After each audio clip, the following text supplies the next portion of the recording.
Një ndër pika tjera që i kom nënvizu nga shumë shkrimet tuaja që i kemi në rrjetet sociale, është edhe revolta jote ndaj standardeve të dyfishta që thëti edhe është Islami qenë ka antishkencor. Ata e quajnë Islamin antishkencor. Po, më varët, kjo është një nga, nuk është argument aq i shpesht, ndikimi i supozuar negativ i Islamit nga jo në lidhje me zhvillimin, me shkencën, me shkollimin, këtë më shumë e kom hetuar tek disa shtete tjera, për ndikimin negativ të Islamit mbi zhvillimin e shoqërisë, më shumë e kam hetuar themi tek laicizmi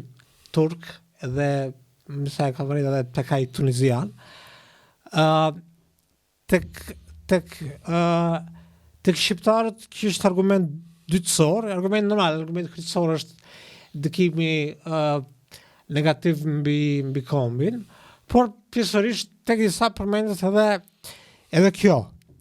që do thonë efekti negativ i Islamit mbi shkencën, mbi shkollimin, që nëse ka diçka të vërtetë aty, ajo tash e realiteti është se aktualisht sistemi bashkërisë islame, është edhe nga stigma, nga vetë turpi që ndjejnë themi për të kaluarën kur mund të kenë qenë kështu. Tash janë duke vazhdimisht bën thirrje për shkollim masiv. Ndërkaq nuk është se në të kaluarën edhe të tjerët ishin kështu disa më të përparuar. Analfabetizmi, mos shkollimi ishte diçka e shpesht në realitetin e të kaluarës.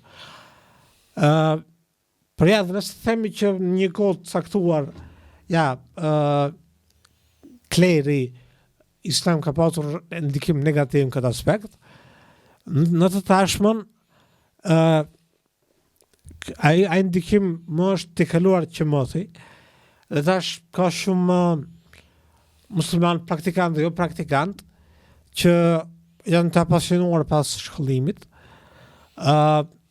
pas shkencave eksakte, ka plot,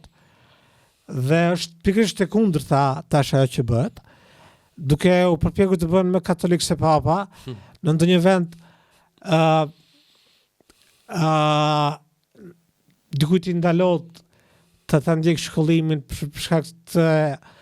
shkak të veshjes që e mban, veshjes fetare që e mban, që është robitja tash kush është pengesë e shkollimit të femrës, për cilën gjithmonë na kanë akuzuar. Për cilën së kësaj dite e kanë si një nga pikat kryesore.